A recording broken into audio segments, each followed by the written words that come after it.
I'm Tamara Champagne. I'm the owner of Canine Development and Testing.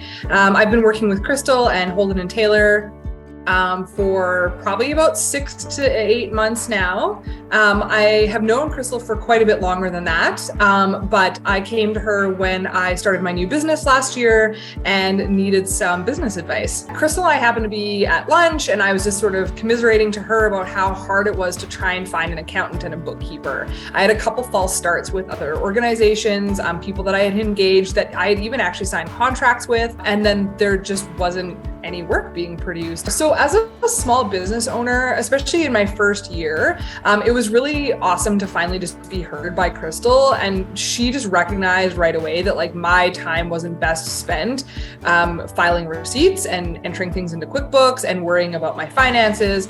So it was really nice to have someone advocate for me and understand where I needed to be investing my time in my business. One word to describe my experience, I would say empowered. I would definitely say empowered. I mean, that's Crystal and Larissa totally embody that themselves, and having the information on my financials is very empowering as a business owner because I don't feel like I'm in the dark, and I also don't feel like I'm trying to shoestring things together on my own at midnight, in my spare time while I'm not working with clients. I think financial advisory seems very scary to a lot of people, and they assume often, and I even had this assumption as well, that you had to have a lot of wealth in order to manage your wealth, right?